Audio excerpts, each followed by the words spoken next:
माए मैं कुछ और ना मंगा मैं सैम आसिफ एपिसोड नंबर 14।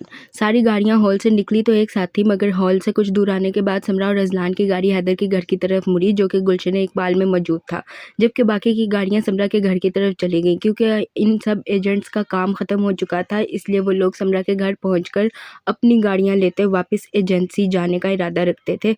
जैसे ही समरा की गाड़ी हैदर के घर के बाहर रुकी तो वर्षा समरा की तरफ मतवज्जा हुई। सैम, अगर हैदर के घर वालों ने फारिया को एक्सेप्ट ना किया तो फिर हम क्या करेंगे?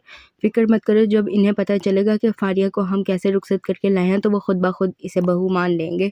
वर्षा के सवाल पर समरा फौरन बोली तो वर्षा ने हाँ में सर हिलाया। फिर वो दोनों गाड़ी से नीचे उतरी तो हैदर और फारिया भी गाड़ी से नीचे उतरे। अजलान और अफान तो हमेशा की तरह आते समरा के पीछे खड़े हुए, जबकि बाकी के गार्ड्स गाड़ियों के पास ही खड़े रहे। फिर समरा ने हैदर को इशारा किया तो हैदर घर के अंदर दाखिल हुआ और इसके पीछे पीछे ही समरा, अफान और अजलान भी अंदर दाखिल हुए। फारिया और वर्षा सबसे पीछे अंदर की जानिब बढ़ी। हैदर जैसे ही अपने घर के लाउंज में दाखिल हुआ तो इससे सामने ही अपनी माँ और बहनें बैठी नजर आईं। इससे पहले कि हैदर कुछ बोलता, इसकी माँ और बहनें फारिया को दुल्हन के लिबास में वर्षा के साथ अंदर आता देखकर अपनी अपनी जगह से खड़ी हुईं। हैदर, ये क्या है? अम्मी, मैंने फारिया से शादी कर लिया और अभी आपके घर की बहू है। मगर फारिया के घर वाले तो इस रिश्ते के लिए माने ही नहीं थे। हैदर अपनी माँ का सवाल सुनते फ़ौरन बोला तो इसकी बड़ी बहन ने फ़ौरन जवाब दिया, जिस पर समरा फ़ौरन आगे बढ़ी। मैं समरा आसिफ हूँ, सैम कार वर्क्स की मालकिन और हैदर, फारिया और वर्षा की दोस्त।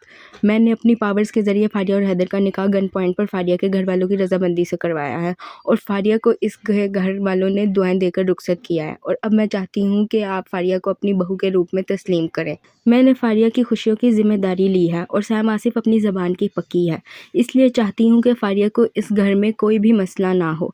माशाल्लाह, मेरी बहू तो बहुत प्यारी है। आओ आओ बच्चों, बैठो। जाओ तुम सबके लिए चाय का इंतज़ाम करो, भाभी पहली दफ़ा घर आई है। समरा की बात सुनते हैदर की माँ आगे बढ़ती फारिया को प्यार करती बोली तो सब लोग मुस्कुराते सोफ़ों पर बैठे, जबकि हैदर की बहनें भागकर किचन में गईं ताकि अपनी भाभी का अच्छे से वेलकम कर सके। हैदर बेटा, जाओ अपने दोस्तों को अपने रूम में ले जाओ, फारिया भी चेंज करके फ्रेश हो जाएगी। मैं तुम लोगों के लिए चाय भिजवाती हूँ। जी मम्मा, आए हम सब रूम में चलते हैं। अरे एक मिनट, ऐसे कैसे रूम में चलते हैं? तुम इन सबको लेकर ऊपर छत पर जाओ, अपनी भाभी को फ्रेश करके मैं वहीं ले आऊँगी। हैदर अपनी माँ की बात सुनते फ़ौरन खड़ा होता बोला तो इसकी बहन ने आते फ़ौरन जवाब दिया, जिस पर हैदर ने बेचारा सा मुंह बनाते हाँ में सर हिलाया तो सब ने अपनी हंसी दबाई। फिर हैदर सबको लेता छत पर चला गया, जबकि इसकी बहन फारिया को हैदर के कमरे में ले आई। फिर कुछ देर बाद फारिया फ्रेश होती, लाइट सी शलवार कमीज़ पहनती, सर पर दुपट्टा लेती कमरे से बाहर निकली तो इसे सामने ही वर्षा खड़ी नजर आई। फिर वो वर्षा के साथ ऊपर छत पर आ गई, जहाँ पर सब लोग बैठे बातें करते, चाय और मुख्तलिफ लाज़मात के मज़े ले रहे थे। फारिया भी आती इनके पास बैठी और फिर सबके साथ बातों में मसरूफ़ हो गई। तकरीबन 1 घंटे बाद समरा, वर्षा, अफान और अजलान उठते अपने घर की तरफ रवाना हुए, जबकि हैदर की तीनों बहनें फारिया के पास बैठी बातें करके इसका दिल लगाने लगी। हैदर के घर से निकलते सब लोग सीधा समरा के घर आए। फिर चंद लम्हों बाद वर्षा और रजलान रहमान विला चले गए, जबकि अफान अपने घर आ गया। समरा भी अपने कमरे में आराम करने की नीयत से चली गई। अफान जैसे ही अपने घर में दाखिल हुआ तो इससे सामने ही अपने मामू की फैमिली बैठी नजर आई। वो मुस्कुराता हुआ इनके पास आया और सलाम करता इनके पास ही बैठ गया। अफान, तुम्हारे मामू अपनी बेटी का रिश्ता लेकर आए हैं हमारे घर। अच्छा, किसके लिए? इस घर में जो जवान लड़का है ना, उसके लिए। अफान अपनी माँ की बात सुनता फ़ौरन बोला तो इसकी माँ ने गुस्से से जवाब दिया, जिस पर सब ने अपनी हंसी दबाई। मेरे अलावा इस घर में जवान कौन है? आपने मुझसे मेरा भाई छुपा कर रखा है। बहुत गलत बात है अम्मी। मेरा तुम्हारे सिवा कोई बेटा नहीं है और तुम्हारे मामू तुम्हारे लिए ही रिश्ता लेकर आए हैं। अफान की बात सुनते अफान की माँ गुस्से से बोली तो अफान को झटका लगा। फिर वो यकदम ही अपनी माँ की तरफ मुतवज्जा हुआ, जो मुस्कुराते हुए इसे ही देख रही थी। मामू, माफ़ करिएगा, मगर मुझे ये रिश्ता मंजूर नहीं है। मैं किसी और को पसंद करता हूँ। अच्छा, और कौन है वो लड़की जो तुम जैसे खर दिमाग को बर्दाश्त कर सके? अबू प्लीज़, मैं बहस के मूड में नहीं हूँ। अफान की बात सुनते सिद्दीकी साहिब गुस्से से बोले तो अफान ने फ़ौरन जवाब दिया, जिस पर सब लोगों की मुस्कुराहट सिमटी। हाँ तो मत करो बहस, बस इतना बता दो किस बच्ची के साथ जुल्म करने वाले हो। मुझे घर आना ही नहीं चाहिए था। जब भी घर आ जाओ आप मुझे बस जलील करते हैं। तो अगर तुम अपनी हरकतें सुधार लो तो मुझे तुम्हें जलील ना करना पड़े। सिद्दीकी साहिब के गुस्से से बोलने पर अफान चिल्लाते बोला तो सिद्दीकी साहिब भी चिल्लाए, जबकि इन बाप बेटे की जंग शुरू होते देखकर अफान के मामू खामोशी से वहां से चले गए। वैसे भी वो जिस काम के लिए आए थे इसका जवाब तो इन्हें मिल गया था, अब वहाँ रुकना बेकार ही था। हमें बताकर जाओ किस बच्ची की ज़िंदगी बर्बाद की है, ताकि हम इसे इज्जत से रुखसत करके लाएं। सिद्दीकी साहिब बस भी कर दिया करें, बच्चा इतने दिनों बाद घर आया और आप फिर शुरू हो गए हैं। अफान अपने बाप की बात सुनते गुस्से से बाहर की जाने बढ़ा तो पीछे से सिद्दीकी साहब चिल्लाए तो अफान की मां ने परेशानी से जवाब दिया, जिस पर सिद्दीकी साहब गुस्से से घर से बाहर चले गए। अफान ने अपने कमरे में आते धार से दरवाज़ा बंद किया और गुस्से से आता शावर के नीचे खड़ा हुआ और अपना गुस्सा काबू करने लगा। शावर लेने के बाद वो जैसे ही बाहर निकला तो इसे सामने ही अपनी माँ और एलिना अपने बेड पर बैठी नजर आई। वो खामोशी से आता शीशे के सामने खड़ा होता टॉवल से अपने बाल पोंछने लगा। अफान, कौन है वो लड़की जिसका तुम नीचे जिक्र कर रहे थे? आप लोगों को जानकर क्या करना है? अलीना के सवाल पर अफान फौरन बोला तो अलीना हल्का सा मुस्कुराई। मैं और अम्मी इसके घर रिश्ता लेकर जाएंगे। अभी वो शादी के लिए बहुत छोटी है, जब वक्त आएगा तो बता दूंगा। अफान, मुझे पता होना चाहिए आखिर कौन है वो लड़की जिसको मेरे बेटे ने पसंद किया है। अलीना की बात सुनते अफान फौरन बोला तो इसकी माँ ने परेशानी से जवाब दिया, जिस पर अफान आता अपनी माँ की गोद में सर रखकर लेट गया। अम्मी, अभी नहीं, जब वक्त आएगा तो बता दूंगा, अभी प्लीज़ आप मुझसे ना पूछें। ठीक है, मैं नहीं पूछती अफान, मगर मैं चाहती थी कि अलीना और तुम्हारी शादी मैं एक साथ ही कर दूं। अकरम मुझे वैसे भी पसंद नहीं, लेकिन अगर आप करना चाहती हैं तो आप ही की शादी कर दें, मुझे अभी नहीं करनी है। अफान की बात सुनते अफान की माँ फौरन बोली तो अफान ने आंखें बंद करते जवाब दिया, जिस पर अफान की माँ ने हाँ में सर हिलाया, जबकि अलीना खामोशी से किचन में रात के खाने की तैयारी करने के लिए चली गई।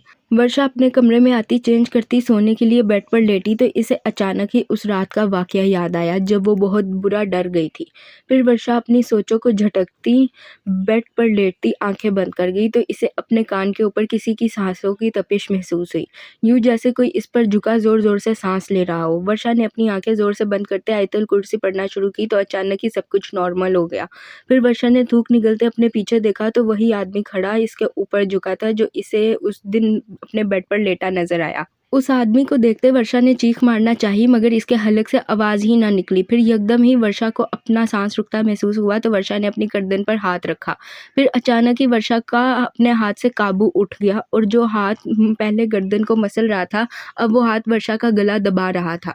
माई लिटिल एंजल, वो खौफनाक आदमी मुस्कुराते बोला तो वर्षा को लगा कि आज ये इसका आखिरी दिन है। फिर इस आदमी ने जोर से वर्षा के मुंह पर अपना मर्दाना हाथ का पंजा मारा तो वर्षा यकदम चिल्लाकर उठ बैठी। उठने के बाद वर्षा को एहसास हुआ कि वो बस एक ख्वाब था, मगर आज भी वर्षा का पूरा जिस्म पसीने से शराबोर था। फिर वर्षा ने फौरन पानी का ग्लास पिया और अपना पिलो लेती उठकर अपने कमरे से बाहर चली गई, जबकि पीछे बेड की चादर पर खून के दाग मौजूद थे। ये वही चादर थी जिसे वर्षा ने अपने हाथों में जोर से दबोचा हुआ था और चादर पर लगे खून के धब्बों से साफ पता चल रहा था कि वर्षा के बाजू पर कट लगे हैं जिनसे खून निकल रहा है। वर्षा अपना पिलो लेती भागकर अजलान के कमरे के बाहर पहुंची और फिर इसने फौरन दरवाजा नॉक किया तो अगले ही लम्हे दरवाजा खोल दिया गया। दरवाजा खुलते सामने ही वर्षा को अजलान खड़ा नजर आया, जो ब्लैक ट्राउजर पर ब्लैक ही शर्ट पहने, बालों को माथे पर बिखरा छोड़े, रफ एंड टफ हुलिये में बहुत जाजिब लग रहा था।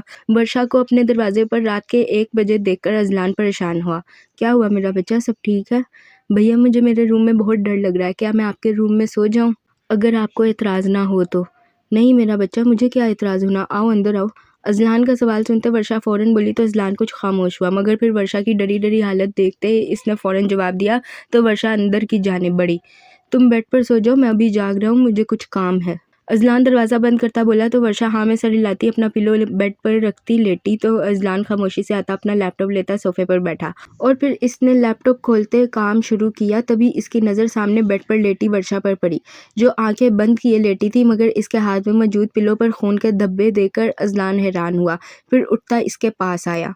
वर्षा, मेरा बच्चा, आपको कहीं चोट लगी है? नहीं तो भैया, मुझे तो नहीं लगी। तो फिर ये खून? अजलान का सवाल सुनते वर्षा फौरन बोली तो अजलान परेशान हुआ। अभी अजलान कुछ सोचते बोल ही रहा था कि इसकी नज़र वर्षा के बाजू पर गई तो इसने फौरन से वर्षा का बाजू पकड़ते सीधा किया, जिस पर ऐसे निशान बने थे जैसे किसी ने वर्षा का बाजू बहुत बुरे तरीके से नोचा हो। मेरा बच्चा, ये क्या हुआ है बाजू पर? मुझे नहीं पता भाई, मैंने तो अभी अभी देखा। अजलान के सवाल पर वर्षा परेशानी से बोली तो अजलान फौरन से फर्स्ट एड बॉक्स निकाल लाया और फिर वर्षा की पट्टी करने लगा, जबकि वर्षा परेशान सी बैठी अजलान को देखने लगी। इस आदमी ने तो इसका मुंह नोचा था और वो भी ख्वाब में, मगर वो निशान तो असल हकीकत में इसके बाजू पर पड़े थे। वर्षा को कुछ भी समझ नहीं आ रहा था कि ये सब इसके साथ क्या हो रहा है और इसे ये बात अजलान को बतानी चाहिए या नहीं। अभी वो ये सब सोच ही रही थी कि अचानक अजलान का मोबाइल बजा तो अजलान वर्षा को पट्टी बांधता उठकर अपना मोबाइल लेता टेरेस पर चला गया, जबकि वर्षा खामोशी से लेटती कब सो गई इसे पता न चला। अज़लान जब फ़ोन पर बात करके वापस कमरे में आया तो वर्षा को सोता देखकर वो खामोशी से कमरे से बाहर चला गया। अब वो इस कमरे में तो सो नहीं सकता था जहाँ इसकी जवान बहन सो रही थी, इसलिए खामोशी से आता गेस्ट रूम में लेट गया, मगर दिमाग में अब भी वर्षा ही चल रही थी। ऐसा कभी नहीं हुआ था कि वर्षा यूँ रातों को डर जाती या इसकी तबीयत बिगड़ जाती, और आज तो वो ना सिर्फ डर कर इसके पास आई थी बल्कि इसके बाजू पर कट्स भी थे जिनमें से खून निकल रहा था, और वो इस बात से बिल्कुल अनजान थी। ये वही वर्षा रहमान थी जो हल्की सी सुई चुभने पर पूरा घर सर पर उठा लेती थी। आज इतने गहरे 4 कट्स लगे देखकर भी वर्षा ऐसे जाहिर कर रही थी जैसे कुछ भी ना हुआ हो। कुछ तो था ऐसा जिस वजह से वर्षा दिन ब दिन बदलती जा रही थी। वर्षा जिस एज में थी इसमें अमूमन बच्चे मैच्योर होते हैं, मगर वर्षा तो वापस अपने बचपन की तरफ लौट रही थी। वर्षा के बारे में सोचते सोचते अज़लान की आंख लग गई। फिर जब इसकी आंख खुली तो वर्षा अपने दोनों हाथ अपनी कमर पर रखे इसके सर पर खड़ी से घूर रही थी। मॉर्निंग मेरा बच्चा। नहीं हूँ मैं आपका बच्चा, मैं नाराज़ हूँ आपसे, आप मुझे रूम में छोड़कर आ गए। आपको पता है ना मुझे इतना डर लगता है, अब मैं बाबा से आपकी कंप्लेन करूँगी। मेरा बच्चा मेरी बात तो सुनो वर्षा जान। वर्षा को देखते अज़लान मुस्कुराता बोला तो वर्षा मुंह बनाती बोली और फिर रोती हुई बाहर को भागी। तो अज़लान ने इसे पीछे से आवाज़ दी, मगर जब वो वापस ना आई तो अज़लान भी भागता हुआ वर्षा के पीछे पीछे लाउंज में आया जहाँ रहमान साहब और शहला बैठे नाश्ता कर रहे थे। बाबा आपको पता है भैया बहुत गंदे हैं, इनको पता था मुझे डर लगता है, फिर भी मुझे रूम में अकेला छोड़कर खुद दूसरे रूम में जाकर सो गए। कितनी गलत बात है अज़लान, तुमने मेरी बेटी के साथ ऐसे किया। अगर आज के बाद मुझे वर्षा ने शिकायत की तो मैं तुम्हें बहुत मारूंगा। वर्षा की बात सुनते रहमान साहब मसनूई गुस्से से बोले तो अज़लान ने खामोशी से सर झुकाते अपनी हंसी दबाई। जबकि वर्षा हाँ में सर हिलाती रहमान साहब के सीने से लगी तो शहला की नज़र वर्षा के हाथ पर बंधी पट्टी पर गई। वर्षा ये तुम्हारे बाजू पर क्या हुआ है? पता नहीं मम्मा, मुझे कैसे कट लग गई। जब भैया को पता चला तो भैया ने पट्टी कर दी। छोड़ो इसे, मैं फ्रेश होकर आती हूँ फिर हम नाश्ता करेंगे। शहला के सवाल पर वर्षा फ़ौरन बोली और फिर बिना किसी की एक सुने अपने कमरे में चली गई, जबकि अज़लान परेशानी से टेबल पर अपने माँ बाप के पास बैठा और फिर अपनी सारी सोचों से अपने माँ बाप को आगाह किया। तो रहमान साहब और शहला भी परेशान हुए क्योंकि कहीं ना कहीं अज़लान ठीक कह रहा था। वर्षा दिन ब दिन ना सिर्फ बदल रही थी बल्कि इसकी जिसामत भी गिरती जा रही थी। वो पहले से बहुत पतली हो चुकी थी और आंखों के गिर्द हल्के भी पड़ चुके थे, और अब तो वर्षा तकरीबन रोज़ ही रात में डर जाती थी और चिल्ला चिल्लाकर पूरा घर सर पर उठा लेती थी। और अब आज तो वर्षा को ज़ख्म भी मिले थे जिससे वो खुद ही अनजान थी। मेरे ख्याल से हमें वर्षा को किसी साइकेट्रिस्ट को दिखाना चाहिए। ये तुम क्या कह रहे हो अज़लान, तुम्हें लगता है मेरी बेटी पागल है? मॉम मैं ऐसा तो नहीं कह रहा, मगर डॉक्टर को दिखाने से हमें पता चल जाएगा कि आखिर वर्षा के साथ मसला क्या है। अज़लान की बात सुनते शहला गुस्से और हैरानगी की मिली जुली कैफियत में बोली तो अज़लान ने फ़ौरन जवाब दिया, जिस पर शहला कुछ खामोश हुई। तभी इन्हें हंसने की आवाज़ आई। वो किसी मर्द के हंसने की आवाज़ थी। इस आवाज़ को सुनते जैसे ही शहला, रहमान साहब और अज़लान ने ऊपर देखा तो शहला चीख मारती अपने मुंह पर हाथ रख गई, जबकि अज़लान और रहमान साहब भी ऊपर की जानिब देखकर हैरान थे। वर्षा लाउंज में बने टेरेस के बॉर्डर पर खड़ी थी और वो ज़ोर ज़ोर से हंस रही थी, मगर ये हंसी वर्षा की नहीं किसी मर्द की थी। अभी अज़लान, रहमान साहब और शहला कुछ समझे ही ना थे कि वर्षा ने इस बॉर्डर पर चलना शुरू किया। साथ साथ वो एक मर्द की आवाज़ में गुनगुना रही थी। अगर वर्षा का ज़रा सा भी पाँव फिसलता तो वर्षा सीधा नीचे आ गिरती। वर्षा की ऐसी हालत देखकर घर के सब नफूस ही परेशान थे, जबकि शहला का तो रो रो कर बुरा हाल था। तभी अज़लान भागकर ऊपर आया और इसने जैसे ही वर्षा को पकड़कर नीचे उतारना चाहा तो वर्षा ने यकदम ही लाउंज की तरफ छलांग मारी। इससे पहले कि अज़लान वर्षा को बचा सकता, वर्षा नीचे की जानिब गिरी। तभी लाउंज में दाखिल होता अफान भागकर आगे आया और वक्त रहते ही इसने वर्षा को कैच करते बचा लिया। वर्षा जो टेरेस से नीचे गिरी थी, अफान के पकड़ने पर सीधी अफान के ऊपर गिरी और फिर वो दोनों ही ज़मीन पर जा गिरे, ऐसे कि अफान नीचे था जबकि वर्षा अफान के ऊपर इसके सीने से लगी हुई। तभी अज़लान ने जैसे ही नीचे देखा तो बेख्तियारी इसके मुंह से शुक्र अल्हम्दुलिल्लाह निकला, क्योंकि वो भी वर्षा को अफान के ऊपर गिरता देख चुका था। फिर अज़लान भागकर नीचे आया, जबकि रहमान साहिब और शहला पहले ही अफान और वर्षा के पास पहुंच चुके थे। रहमान साहिब ने फ़ौरन से अपनी बेटी को उठाते अपने सीने से लगाया, जबकि अफान भी उठकर खड़ा हुआ। इसके कंधे में शदीद दर्द था, मगर अभी इसे वर्षा की फ़िक्र ज़्यादा थी। वर्षा तुम ठीक हो? जी मम्मा मैं ठीक हूँ, मगर मैं यहाँ कैसे आई? मैं तो अपने रूम में थी। बेटा आप ठीक हो? शहला के सवाल पर वर्षा अपना सर पकड़ती बोली तो रहमान साहिब ने फ़ौरन अफान से सवाल किया, जिस पर इसने हाँ में सर हिलाया। जी अंकल मैं ठीक हूँ, शायद कंधे पर दबाव आ गया बस हल्का सा, मगर ये वर्षा टेरेस से गिरी कैसे? अज़लान तुम अफान को हॉस्पिटल लेकर जाओ और इसे पट्टी करवाओ। जी बाबा। अफान अपने कंधे पर हाथ रखता बोला और फिर इसने सवाल किया तो रहमान साहब ने इसके सवाल को इग्नोर करते जवाब दिया, जिस पर अज़लान हाँ में सर हिलाता बोला। वो कैसे अपनी बेटी की ऐसी हालत अपने बेटे के दोस्त को बता सकते थे? वो तो इसके शुक्रगुजार थे जिसने अपनी परवाह किए बिना इनकी बेटी की जान बचाई थी। फिर रहमान साहिब और शहला वर्षा को लेते इसके कमरे में चले गए, जबकि अजलान अफान को लेता हॉस्पिटल आ गया। हॉस्पिटल में चेक करवाने पर पता चला कि इसके कंधे पर दबाव आया था। ज़्यादा नुकसान की बात नहीं थी, पट्टी कर दी गई थी और वो जल्द ही सेहतयाब होने वाला था। हॉस्पिटल से निकलते जैसे ही वो दोनों गाड़ी में बैठे तो अफान ने अजलान को घूरा, जो इस वक्त बिल्कुल खामोश बैठा था। तुम मुझे ऐसे क्यों घूर रहे हो? तो क्या ना घूरूं? तुम अच्छे से जानते हो मैं वर्षा से इश्क करता हूँ और इससे शादी करना चाहता हूँ, इसलिए मुझे इसके बारे में सब कुछ पता होना चाहिए। अब तुम बताओगे कि वर्षा टेरेस से नीचे कैसे गिरी? अजलान के सवाल पर अफान गुस्से से बोला और फिर इसने सवाल किया तो अजलान ने एक गहरा सांस लिया, फिर इसे हर्फ बहर्फ सब कुछ सच सच बता गया। जिस पर अफान ने एक गहरा सांस लेते अपना सर सीट से लगाया। मतलब कि वर्षा पर आसेब है। यार आज से पहले तो कभी नहीं था, पिछले 1 महीने से ही ये सब कुछ होना शुरू हुआ है और मुझे समझ नहीं आ रहा मैं क्या करूँ। एक ही तो बहन है मेरी, इसके साथ भी ये सब कुछ हो रहा है। इसका मतलब कि पिछले 1 महीने से ही वो जिन वर्षा के पीछे पड़ा है। क्या वर्षा किसी ऐसी जगह गई थी जहाँ इसे नहीं जाना चाहिए था?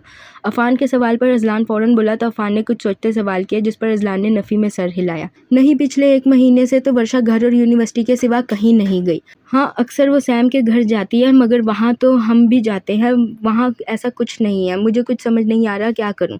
अजलान, तुम्हें किसी मौलवी से इस बारे में बात करनी चाहिए जिनका वजूद है। इनके बारे में कुरान पाक में भी जिक्र है। हो सकता है कि तुम्हें कोई हल मिल जाए इस बारे में। देखता हूँ, मैं पता करता हूँ। अगर कोई हल निकलता है तो इससे अच्छी बात और क्या होगी मेरे लिए। अजलान की बात सुनते अफान फ़ौरन बोला तो अजलान ने हाँ में सर हिलाते जवाब दिया। फिर वो अफान को इसके फ्लैट पर उतारता घर आ गया। अब इन दोनों को तकरीबन 1 घंटे तक समरा के घर पहुँचना था, क्योंकि आज समरा की कोर्ट में पेशी थी। अब कोर्ट इस केस के मुताबिक क्या फ़ैसला देती है ये तो वक्त ने ही बताना था।